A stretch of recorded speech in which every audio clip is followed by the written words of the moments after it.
महाराष्ट्राच्या कृषी विभागाच्या दप्तरी असलेल्या ज्या नोंदी आहेत त्यामध्ये एक महत्वाची माहिती समोर आलेली आहे, ते म्हणजे काही वर्षांमध्ये 50 ते 55 हजार एकर क्षेत्र द्राक्ष लागवडीचं कमी झालेलं आहे आणि अशा सर्व परिस्थितीमध्ये द्राक्ष उत्पादक शेतकरी हळूहळू कमी होतोय.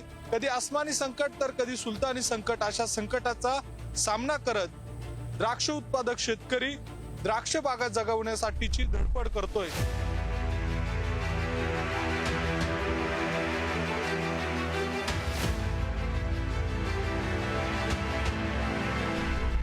द्राक्ष उत्पादक शेतकरी म्हटला की रात्र पहाट करत तो द्राक्ष बागा जगविण्याचं काम करतो.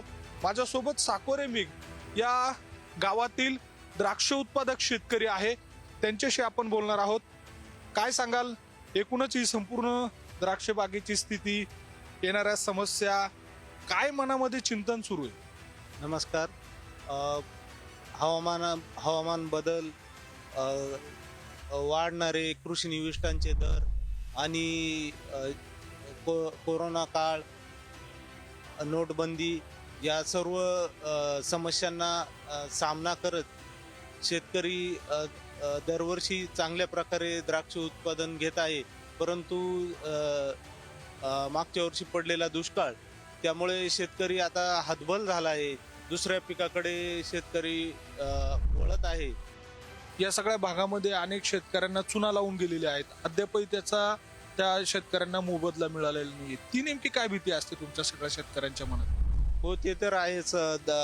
द्राक्ष उत्पादन सर्व हे करून पैसे मिळेलच याची गॅरंटी नाही. त्याच्यामुळे चांगल्या एक्सपोर्टर लोकांना शेतकऱ्यांनी माल दिला पाहिजे. परंतु चांगले एक्सपोर्टर लोक आहे त्यांच्याकडे पण सीजनला खूप गर्दी असते, त्याच्यामुळे मग ते माल घेतील याची शाश्वती नसते. कारण त्यांचे आता 20 वर्षापासून परमनंट शेतकरी ग्राहक झालेले आहे. त्याच्यामुळे नवीन एक्सपोर्टरला माल देताना शेतकऱ्यांनी विचार करायला पाहिजे असं मला वाटतं. किंवा द्राक्ष बागायतदार संघाच्या माध्यमातून स्वतःची मार्केटिंग सिस्टीम काही अशी उभी करता येईल का, त्याच्यावर प्रयत्न झाले पाहिजे.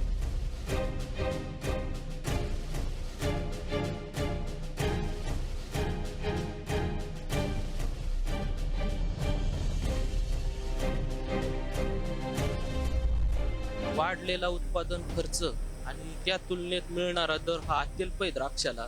कारण 20 वर्षापासून द्राक्षाचे दर आहे तेच आहे, परंतु मजुरी, कृषी निविष्ठा, खते, पावडर यांचे दर गगनाला भिडलेले आहे आणि त्यामुळे शेतकरी आता पुरता मेटाकुटीला आलेला आहे. आणि आज अशी परिस्थिती का शेतकऱ्याला द्राक्षापेक्षा टोमॅटो आणि कांदा तसेच इतर भाजीपाला पिकांमध्ये बऱ्यापैकी पैसा मिळू लागल्यामुळे द्राक्षाची शेती हळूहळू नामशेष होण्याच्या मार्गावर आहे.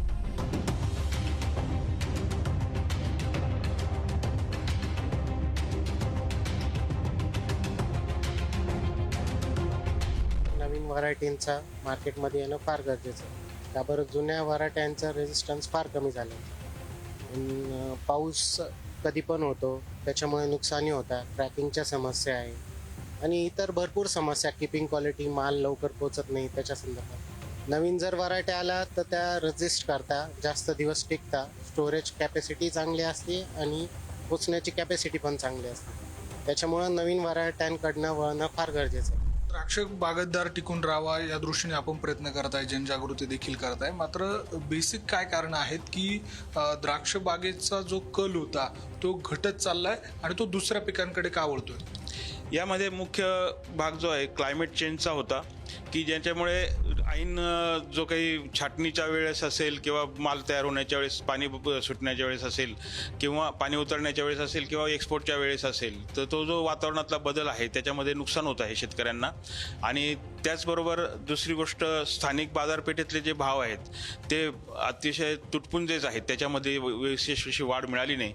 25 रुपये 30 रुपये हा जो किंमत आहे ही गेल्या काही वर्षापासून आहे. त्यामुळे उत्पादन खर्च वाढलेला आहे. तो वर्ग युवा वर्ग असल्यामुळे तो फक्त बदल करतोय. आता जो काही स्थित्यंतर असं घडलंय की त्यांच्या जुन्या बागा काढून नवीन बागा लावण्याकडे त्यांचा कल असल्यामुळे थोडाफार बदल याच्यात झालेला आहे.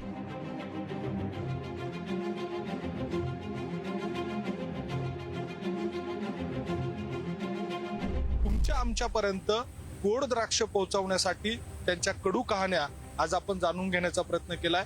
या सगळ्या परिस्थितीमध्ये द्राक्ष बागायतदारांच्या संदर्भातल्या अडचणी आपण त्यांच्या समजून घेतल्या आणि दुसऱ्या बाजूला कृषी विभागाच्या दप्तरी ज्या नोंदी आहेत त्या नोंदी बघितल्यानंतर द्राक्ष उत्पादक का कमी होतोय हे या निमित्तानं अधोरेखित करता येईल. व्हिडिओ जर्नलिस्ट जयेश साबळेसह मी किरण ताजने, पुढारी न्यूज, निफाड, नाशिक.